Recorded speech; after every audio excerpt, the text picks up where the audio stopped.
अच्छा, तो जैसा कि आप सब लोगों को मालूम है कि आप पढ़ रहे हैं माइक्रोवेव इंजीनियरिंग, और माइक्रोवेव इंजीनियरिंग में हमने पहले लेक्चर में समझा कि माइक्रोवेव्स किसे कहते हैं।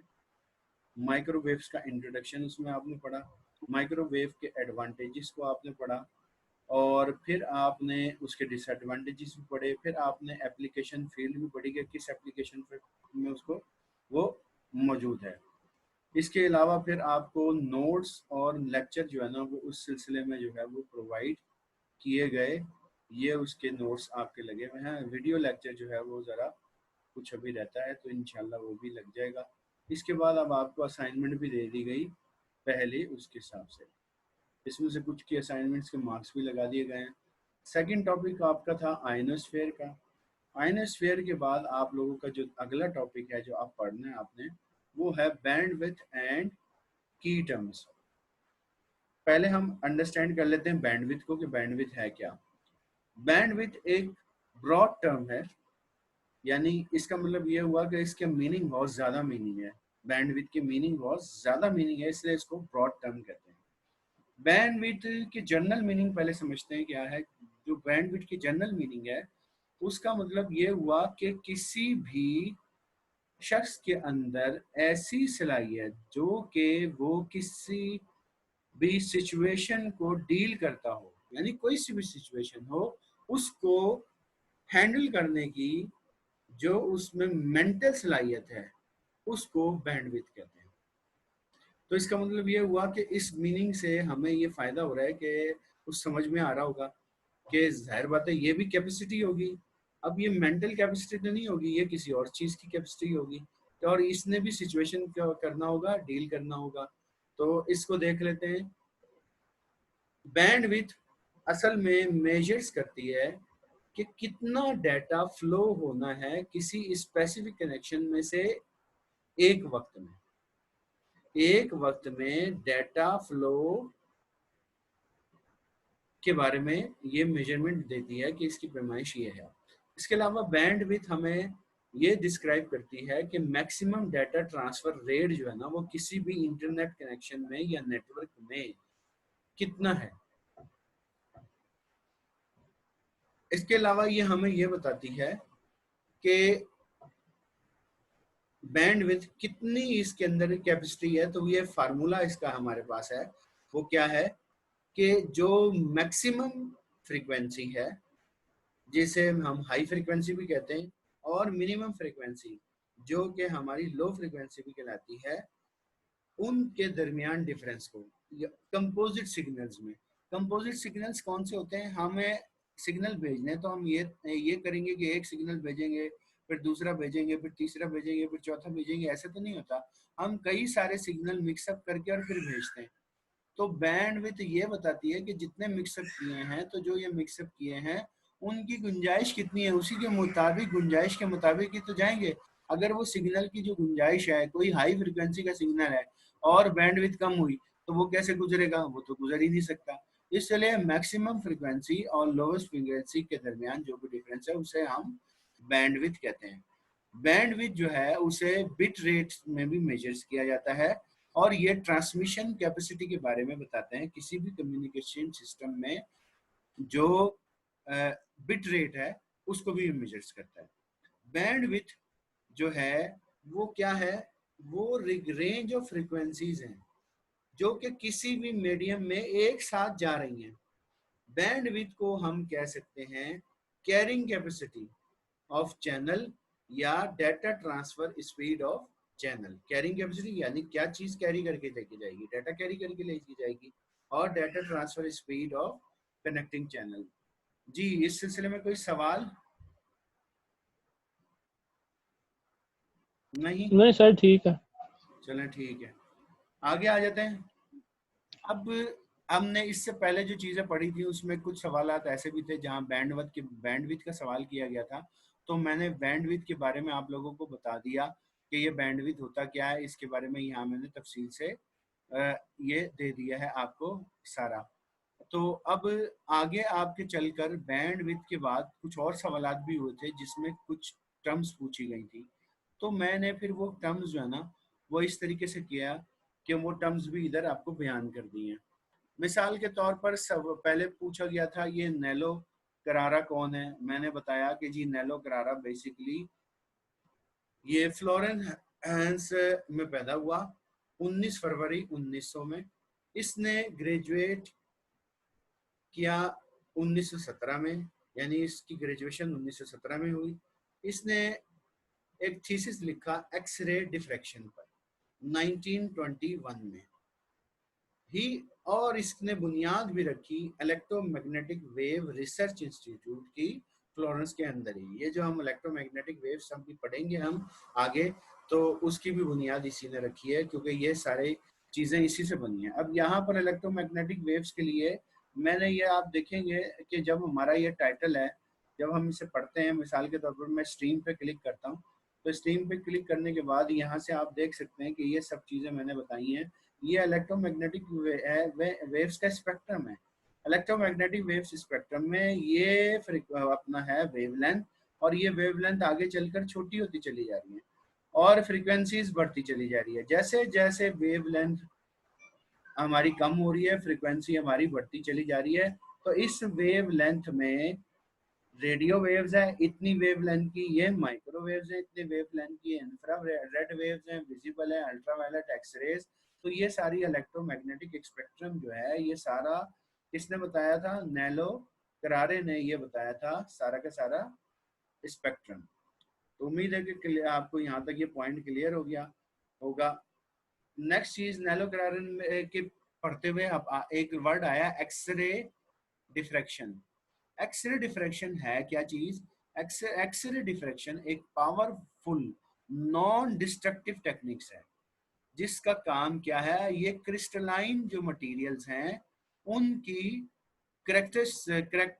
करेक्टराइजिंग करती है। क्रिस्टलाइन मटेरियल्स के बारे में बताती है कि भाई वो कैसे से हैं, किस तरीके से हैं, उनकी जो भी पिक्चर्स है ना, इमेजेस हैं, ये सारी उसमें आ जाती हैं।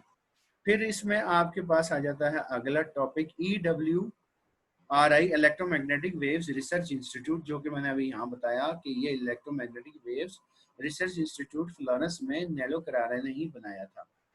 इसके बाद वहाँ पर एक टर्म इस्तेमाल की थी कि जी माइक्रोवेव्स जो है वो रीजनल हाइपरथर्मिया में भी इस्तेमाल होती हैं। रीजनल हाइपरथर्मिया, अब ये रीजनल हाइपरथर्मिया है क्या? रीजनल हाइपरथर्मिया का मतलब है कि बॉडी टेम्परेचर, हाइपरथर्मिया से मुराद होती है बॉडी टेम्परेचर, जो कि हायर होता है नॉर्मल से।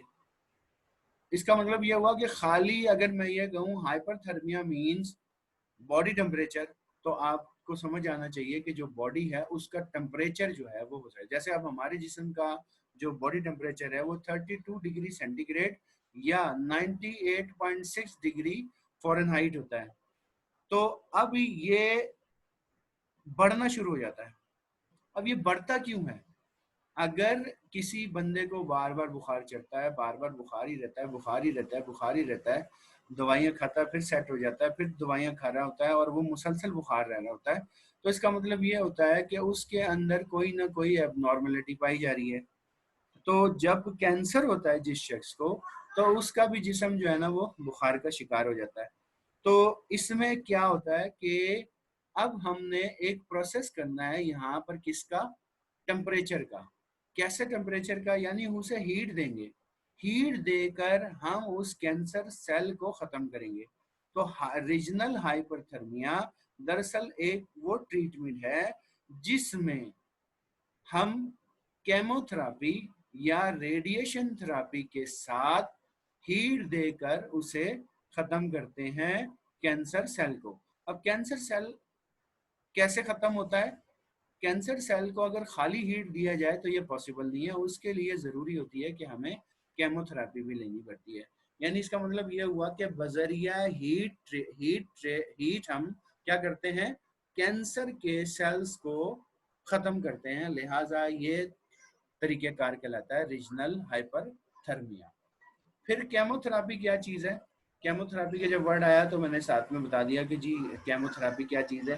केमोथेरापी दरअसल किसी भी ड्रग्स को इस्तेमाल करने की का नाम है। केमोथेरापी में किसी भी जिस्म में हम क्या करते हैं, कोई ड्रग इस्तेमाल करते हैं, तो जब हम ड्रग इस्तेमाल करते हैं तो फिर इसके बाद ही हम उसमें वहाँ पर हीट देते हैं। इसका मतलब है ड्रग, डिजीज को ट्रीट करने के लिए ड्रग का इस्तेमाल। टोमोग्राफी का भी जिक्र आया था। टोमोग्राफी क्या है? 3 डायमेंशनल इमेज जो है वो किसी भी सॉलिड ऑब्जेक्ट के इंटरनल स्ट्रक्चर का हासिल करने के जो तरीकेकार है, चाहे वो ह्यूमन बॉडी है या अर्थ है, इसको टोमोग्राफी कहते हैं। एंजियोप्लास्टी क्या चीज है? एंजियोप्लास्टी बेसिकली वो प्रोसीजर है जिसमें किसी भी ब्लॉक्ड ब्लड वेसल्स को, जो कि नैरो हो जाती है, उसको ओपन किया जाता है। ये ऐसे, अगर मैं ये कहूँ कि एक नाली है और अगर आपने देखा होगा प्लास्टिक का पाइप है, प्लास्टिक के पाइप में से पानी गुजर रहा होता है, तो कोई अगर पैर रख दे तो क्या होता है, वो दब जाता है। कभी ऐसा भी होता है कि वो दब नहीं रहा होता, दबाना नहीं होता, कहीं से मुड़ जाता है, तो मुड़ने की वजह से उसके अंदर नैरो बन जाता है, वहां से पानी निकलना मुश्किल हो जाता है या बड़ी मुश्किल से पानी गुजर रहा होता है। तो यही पूरी सूरत हाल किस में है? ये हमारे ब्लड वेसल्स में है। इंसान इंसान के दिल से जो खून निकलता है वो पूरे जिस्म में सेल्स तक जाता है, और उस जाने का जो प्रोसेस है उसे कहते हैं हम ब्लड वेसल्स। ये कहलाते हैं blood vessels. Blood vessels arteries, veins और कैपिलरीज पर मुश्तमिल होते हैं। तो जब खून जा रहा होता है तो जहां पर किसी भी वजह से नैरोनेस आ जाती है, यानी पतला हो जाता है वो, तो उसमें एक मेटल, एक एक ऐसी चीज डाली जाती है जो कि मेटल मैश होती है। मेटल मैश, मेटल मैश क्या? मेटल की बनी हुई जाली, और जब वो अंदर जाती है तो जाकर वो एकदम से खुल जाती है और पूरी नालियों को की सपोर्ट बन जाती है। अब वो अंदर जाने के बाद इस तरह से खुल जाती है कि वो पूरी की पूरी उसकी किसकी, ब्लड वेसल्स की सपोर्ट बन जाती है। आप इसको तस्वीर करें कि एक पानी का पाइप है, पानी का पाइप जो है वो दबा पड़ा है। अब हमने अंदर जो है ना, वो क्या नाम है, हम तो ये करते हैं उसको वहां से अगर वो बिल्कुल खराब हो गया तो हम इतना काटते हैं और उसके अंदर दूसरा लोहे के पाइप का टुकड़ा डाल देते हैं, तो इसके बाद वो क्या होता है, वो सेट हो जाता है और वो कनेक्शन भी जुड़ जाता है। यहाँ पर तो हम काट कूट के तो नहीं रख सकते ना, तो यहाँ पर क्या करते हैं, वो उस जगह पर अंदर प्रोवाइड उसे पहुंचाते हैं ऑपरेशन के जरिए, और फिर वहां पर जो है ना वो उसको ओपन कर देते हैं। अब ये वो सपोर्ट बन जाता है और इस तरीके से एंजियोप्लास्टी में से वो गुजरना शुरू हो जाता है। इसलिए इसको स्टंट भी कहते हैं। इसलिए इसको क्या कहते हैं, स्टंट भी कहते हैं। स्टंट लगाना दरअसल एंजियोप्लास्टी है। ट्यूमर में भी माइक्रोवेव इस्तेमाल होती हैं। ये एक एबनॉर्मल ग्रोथ है सेल की। ट्यूमर है क्या? Simply abnormal growth. कई सारे सेल्स बन रहे होते हैं, जब जब हमारे जिस्म में जरूरत होती है, जितनी जरूरत है उतने ही सेल्स बनते हैं। मगर कभी कभार ऐसा होता है कि ये जरूरत से ज्यादा बनना शुरू हो जाते हैं और एक जगह पर जमा होना शुरू हो जाते हैं, और फिर वो किस सूरत, उनकी शक्ल कैसी बन जाती है, उनकी शक्ल बिल्कुल ऐसी हो जाती है जैसे फोड़ा होता है। तो ट्यूमर बेसिकली इसी चीज का नाम है। ट्यूमर ज्यादातर जो है ना वो फोड़े से मुशाबियत दी जाती है, पर बहरहाल ये है बहुत सारे सेल्स का एक जगह पर ग्रोथ होके बन जाना, और उनका कोई काम नहीं होता, जिसम में किसी पर्पस के लिए नहीं होते। मतलब उंगलियों में सेल्स हैं, तो जो जरूरी सेल्स होंगे हम जब इस्तेमाल करते हैं तो खत्म हो जाते हैं, उनकी मुद्दत मुद्दत होती है, वो मर जाते हैं, तो दूसरे नए भी आ सकते हैं सेल्स, और उसकी जगह पर दूसरी चीजें भी आती है, तो नए सेल्स बना रहा होता है हमारा क्या, जिगर बना रहा होता है। तो ऐसे वक्त में अगर अनकंट्रोल ग्रोथ हो जाए, जिनकी जरूरत नहीं पड़ेगी, तो वो क्या करेंगी, सारी एनर्जी तो वही खा जाएंगे, तो पूरे जिस्म के बाकी चीजों को तो मिलेगी नहीं। तो ये चीज होती है ट्यूमर। फिर आ जाता है स्पेक्ट्रम का वर्ड था। स्पेक्ट्रम, जैसे अभी मैंने इलेक्ट्रोमैग्नेटिक स्पेक्ट्रम का वर्ड का इस्तेमाल किया था, तो ये स्पेक्ट्रम जो है बेसिकली क्या चीज, ये दरअसल रेंज है। सिंपल रेंज को हम स्पेक्ट्रम कहते हैं। इस रेंज के अलावा इसका अलग वर्ड भी है, और वो है बैंड। अब आपने सुना होगा, रेडियो में आपने सुना होगा एफएम बैंड, AM बैंड ये बेसिकली रेंज है, फ्रीक्वेंसीज रेंज है। FM 101 ये क्या है, फ्रीक्वेंसी जो वेव्स हैं, यानी फ्रीक्वेंसी है कि किस फ्रीक्वेंसी पर वो जा रहे होंगे, आप रेडियो प्रोग्राम सुनेंगे। तो ये इसी तरीके से ये वो रेंज है, स्पेक्ट्रम सिंपल रेंज है किसी भी चीज की। इसके अलावा स्टीरिलाइजिंग क्या चीज है, स्टीरिलाइजिंग है बेसिकली ये चीज है कि प्रोसेस है वो जिसमें हम बैक्टीरिया से फ्री कर देते हैं किसी भी चीज को, यानी जो माइक्रो ऑर्गेनिज्म होते हैं, छोटे छोटे ऐसे जरासीम जो कि इंसान के लिए नुकसानदेह होते हैं, उन जरासीम से पाक करने का प्रोसेस जो है वो स्टीरिलाइजिंग कहलाता है। जैसे हम जब दांत डेंटिस्ट के पास जाते हैं तो लिखा होता है ना कि स्टीरिलाइज्ड इंस्ट्रूमेंट, इसका मतलब ये हुआ कि वो जरासीम से पाक कर दिए गए हैं। अब हम अपने दांतों को में उसको इस्तेमाल कर सकते हैं। अगर वो लग भी जाएगा तो उससे कोई भी बैक्टीरिया मुंह के जरिए दाखिल नहीं हो सकेगा जिस्म में। इसलिए हम चीज़ों को भी धोते हैं ना, अब धो के आते हैं, लेकिन जो उसमें होते हैं औजार वगैरह होते हैं उसको एक ख़ास अमल से गुजारना पड़ता है, इसलिए उसको स्टेरिलाइजिंग कहलाते हैं।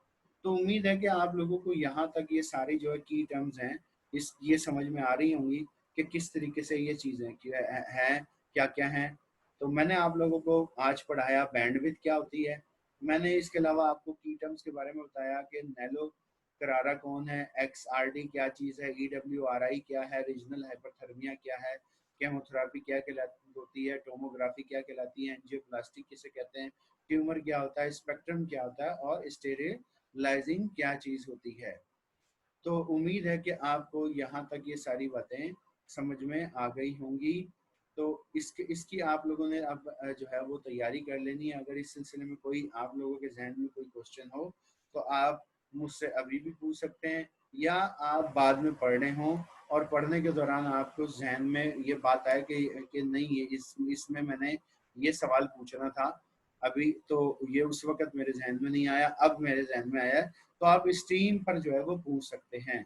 ये यहाँ पर आपके जो है ना टॉपिक अंडरस्टैंडिंग बैंडविड्थ और फिर ये की टर्म्स है, फिर नोट्स एंड वीडियो लेक्चर जो है ना वो यहाँ पर आपका जो है वो आ जाएगा, अपलोड हो जाएगा। ये नोट्स आपके बकायदा यहाँ पर पहले से मौजूद हैं। ये आप लोगों से पहले दूसरी क्लास को पढ़ाया जाता है।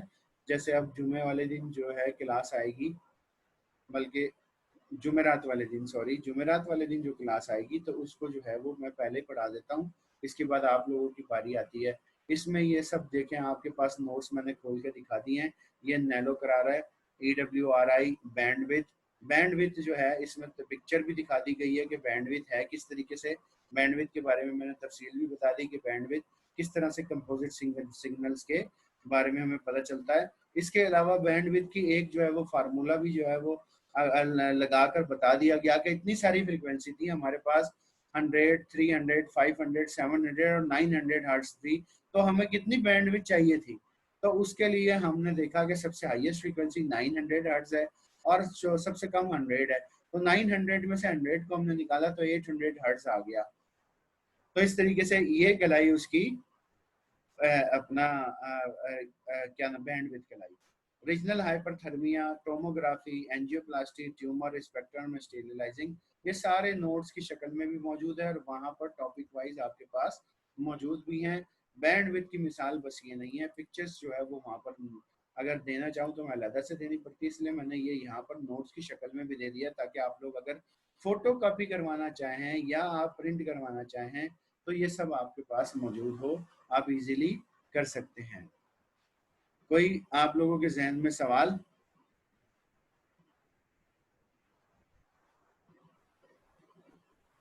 हाँ सर समझ आ गई। ठीक है, तो फिर इसका मतलब ये हुआ कि आज है असल में ताकरात, तो इंशाल्लाह बस फिर इतना काफ़ी है। अब आप लोगों को ही पता है कि ईद के बाद जो है अगला हफ्ता जो है ना वो क्लास नहीं होगी, उससे अगले हफ्ते से आपकी क्लास होना शुरू हो जाएगी। तो जी सर बेहतर। चलें फिर इंशाल्लाह अब हम मिलेंगे ईद के बाद। ईद के बाद नई क्लास होगी। अल्लाह हाफिज। अल्लाह हाफिज इंशाल्लाह।